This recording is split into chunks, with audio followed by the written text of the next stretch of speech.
চীনা হাঁস বাচ্চা ফোটার পর কত ঘন্টা পর পানি দিবেন এবং কি খাবার দিবেন এবং কিভাবে বোর্ডিং করবেন সে বিষয়ে কিন্তু আজকে বিস্তারিত ভিডিও থাকবে। তাই অবশ্যই ভিডিওটা সম্পূর্ণ দেখবেন, আশা করি উপকার হবে ইনশাআল্লাহ। আসসালামু আলাইকুম, আব্দুল মজিদ এগ্রো পক্ষ থেকে সবাইকে স্বাগতম। আশা করি সবাই ভালো আছেন। আজকে আপনাদের শেয়ার করব আমি চীনা হাঁসের বাচ্চা যেভাবে বোর্ডিং করে থাকি। আপনার বাচ্চা বয়স যখন 24 ঘন্টা হয়ে যাবে তখন বাসা থেকে বের করে আপনারা প্রথমে লাইসোবিট স্যালাইন পানি দিবেন। যদি লাইসোবিট না থাকে সেক্ষেত্রে আপনারা হালকা কয়েক ফোঁটা লেবু রস এবং চিনি মিক্স করে অল্প কিছু চিনি মিক্স করে দিতে পারেন। আমি এখানে কয়েক ফোঁটা লেবু রস দিতেছি। আর এখানে কিন্তু বেশি পানি দিইনি, হালকা পানি দিয়েছি, কারণ ছোটো বাচ্চা তেমন পানি খাবে না যেহেতু, সেজন্য আমি হালকা পানির মধ্যে লেবুর রসটা ভালোভাবে মিশিয়ে নিলাম। এবং যেখানে আপনি যে খাবারে পানি দিবেন সেখানে আপনি অল্প কিছু পানি নিয়ে রাখবেন এবং পাত্রটা অবশ্যই পরিষ্কার রাখবেন, কারণ এখান থেকেই কিন্তু জীবাণু ছড়াতে পারে।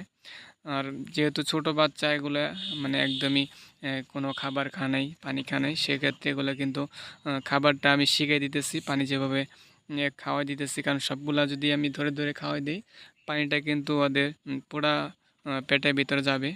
সেজন্য আমি প্রথমে ধরে ধরে খাওয়াই দিতেছি। আপনি একটু কষ্ট করবেন প্রথমে, তারপরে কিন্তু একাই খাবে, তখন কিন্তু আর খাওয়াই দিতে হবে না। যেহেতু ছোটো বাচ্চা সেজন্য আমি একটা অভ্যাস করাইতেছি। আমি কিন্তু এভাবেই প্রত্যেকটা বাচ্চা ধরে ধরে খাওয়াই দিতেছি, প্রথম বোর্ডিং ছাড়তেছি।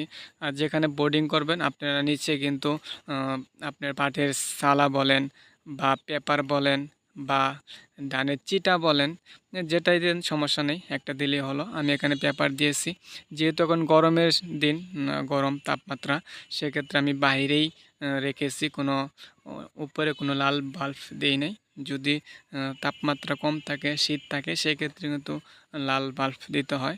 আর বাচ্চাগুলো আমি কিন্তু এগুলো কিন্তু মায়ের নিচে রেখে দিই রাত্রের বেলায়, সেজন্য আমি কিন্তু লাইট ব্যবহার করি না। দিনের বেলায় তাপমাত্রা যখন কম থাকে সেক্ষেত্রে আমি কিন্তু লাইট ব্যবহার করি, 60 ওয়াটের বা 100 ওয়াটের লাল বাল্ব যেটা, সেটা ব্যবহার করি।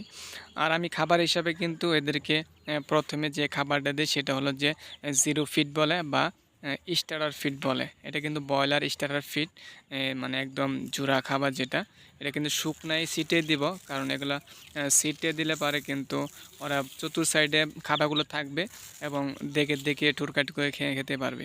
আর যদি আপনি পাত্র ভিতর রেখে দেন কিন্তু সেক্ষেত্রে কিন্তু ওরা পাত্রটা তেমন চিনবে না। আর যদি সিটে রেখে দেন খাবারগুলো কিন্তু সরাই থাকবে এবং খাওয়াটা শিখে যাবে।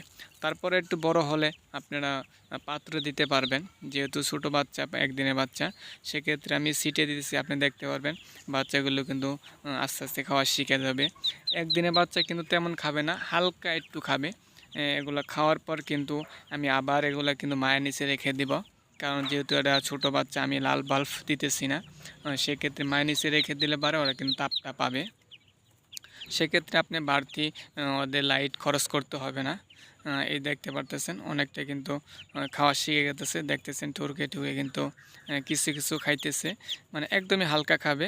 এটা কিন্তু টেনশন করবেন না। অনেকেই চিন্তা করেন যে খাবার খায় না এরকম, কিন্তু ছোটো বাচ্চা একদিনে খাবার খাবে না, ওরা 2-3 দিন পর থেকে মোটামুটি খাওয়া শিখে যাবে। আর এদেরকে কিন্তু আপনারা প্রথম অবস্থায় কিন্তু অনেক যত্ন করতে হবে। এই পেপারগুলো কিন্তু প্রতিদিন চেঞ্জ করে দিতে হবে। যদি চেঞ্জ না করেন সেক্ষেত্রে কিন্তু ওরা যে যে ময়লা রয়েছে এই ময়লা থেকে কিন্তু ওদের কিন্তু ওই আপনার জীবাণু সরে যাবে। যদি পেপারটা ভিজা থাকে তার সেক্ষেত্রে কিন্তু বাচ্চাগুলো ঠান্ডা লেগে যাবে। আর খাবার পানি হিসাবে আমি কিন্তু এখন কিছুক্ষণ রেখে দেব, রেখে দেওয়ার পর খাওয়ার পানি শেষ হলে আবার কিন্তু খাবার পাত্রটা কিন্তু আমি তুলে রেখে দেব, কারণ তুলে না রাখলে পারে কিন্তু ওই বাচ্চাগুলো পানি খাইয়ে ওখানে কিন্তু পেপার ভিজে ফেলবে। আর পেপার যদি ভিজে যায় সেক্ষেত্রে কিন্তু বাচ্চা ঠান্ডা লেগে যেতে পারে। সেজন্য অবশ্যই যেখানে রাখবেন শুকনো জায়গায় রাখবেন। ভিডিও ভালো লাগে অবশ্যই শেয়ার করবেন, সাবস্ক্রাইবার করবেন। ধন্যবাদ।